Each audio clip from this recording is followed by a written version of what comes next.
আসসালামু আলাইকুম। পশ্চিমবঙ্গের বহু মাদ্রাসা প্রতিষ্ঠান, খারিজি মাদ্রাসা এবং মুসলিম ইসলামিক ইনস্টিটিউশনগুলোকে একটি সার্ভে অফ মাদ্রাসা বলে থানা থেকে ধরিয়ে দেওয়া হচ্ছে। বহু মাদ্রাসার কর্তৃপক্ষ এবং মাদ্রাসার কমিটির যারা দায়িত্বে রয়েছেন তারা আমাকে ফোন করে অনুরোধ করেছেন যে এর আইনি ভিত্তি বা এটা কি ম্যান্ডেটারি দেওয়া সেই বিষয়ে ভিডিও মারফত আপনাদের কাছে যেন আইনি পরামর্শটা দেওয়া হয়। সেই কারণেই আমি আইনজীবী আশফাক আহমেদ, সুপ্রিম কোর্ট ও কলকাতা হাইকোর্ট বলছি যে, এবং আমাকে কর্তৃপক্ষ এটাও জানিয়েছে যে কিছুদিন আগে জুন 14 থেকে জুলাই 14 অবধি ডিএম অফিস থেকে মাদ্রাসার ব্যাপারে অলরেডি একটা সার্ভে হয়েছে এবং একটা তথ্য নেওয়া হয়েছে। কিন্তু এখন যে পারফর্মাটা আপনাদেরকে দেখাচ্ছি সেই পারফর্মাটাতে মাদ্রাসার নাম থেকে শুরু করে আপত্তিকর বিষয়গুলো হচ্ছে, এই প্রথম হচ্ছে এই থানা থেকে দেওয়া হচ্ছে এবং এতে কোনো এই সার্ভে করার যে ভিত্তি, গভর্নমেন্ট অর্ডার, কোনো কোথাও লেখা আছে কি না, ডেট, সিল, কি উদ্দেশ্যে এই সার্ভে হচ্ছে, কোনোটাই নেই। তো এর আইনি ভিত্তিটা কি? আমি যদি বলি যে পারফর্মাটা যদি বিশ্লেষণ করি তো এই ফর্মে কোনো কিছু তথ্য উল্লেখ নেই, মানে সরকারি গভর্নমেন্টের কিছু, কিন্তু ঠিক আছে, কিছু প্রশাসনিক প্রয়োজনে কিছু তথ্য চাওয়া যেতে পারে, যেমন মাদ্রাসার নাম, ঠিকানা, স্বীকৃতির অবস্থা, প্রতিষ্ঠান সাল, ছাত্রছাত্রীর সংখ্যা, শিক্ষকের সংখ্যা, জমির ধরন এবং অর্থের উৎস।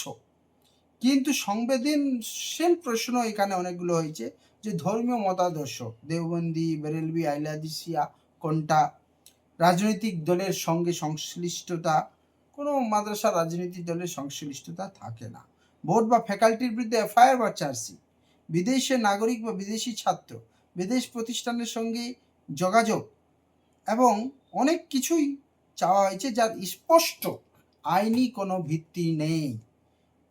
সংবিধানের অনুচ্ছেদ 14 সমতার অধিকার এবং বৈষম্যমূলক সমীক্ষা করা যাবে না, সমতার অধিকার দিয়েছে।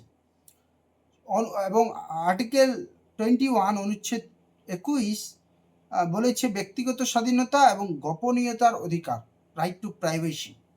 এবং 25 নম্বরে ধর্ম পালনের স্বাধীনতা দেওয়া হয়েছে। 26 নম্বরে ধর্মীয় প্রতিষ্ঠান পরিচালনার অধিকার দেওয়া হয়েছে এবং 30 নম্বরে সংখ্যালঘুদের অর্থাৎ মাইনরিটিসদের শিক্ষা প্রতিষ্ঠান স্থাপন ও পরিচালনার অধিকার দিয়েছে।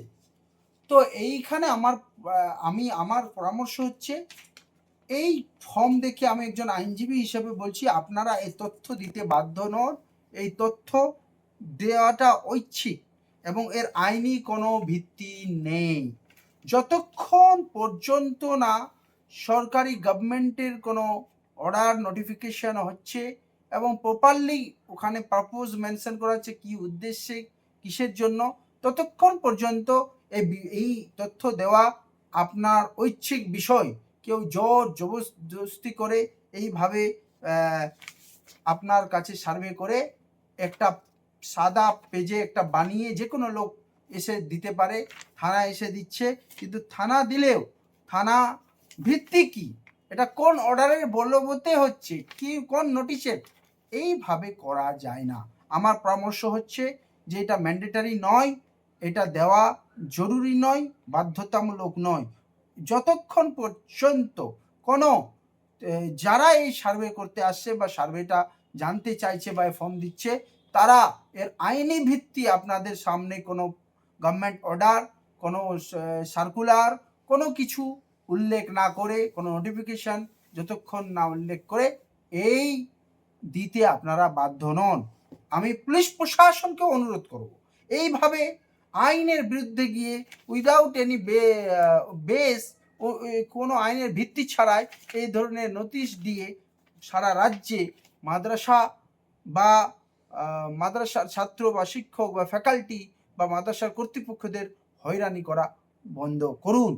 না হলে মাদ্রাসার যারা কর্তৃপক্ষ আছে তারা আমাকে ইনস্ট্রাকশন তারা ক্লায়েন্ট হিসেবে আমাকে ইনস্ট্রাকশন দিলে আমরা অবশ্যই আইনি পথে এই বিষয়টা নিয়ে যাব। ধন্যবাদ। আমি আইনজীবী আশফাক আহমেদ, কলকাতা হাইকোর্ট এবং সুপ্রিম কোর্টের আইনজীবী।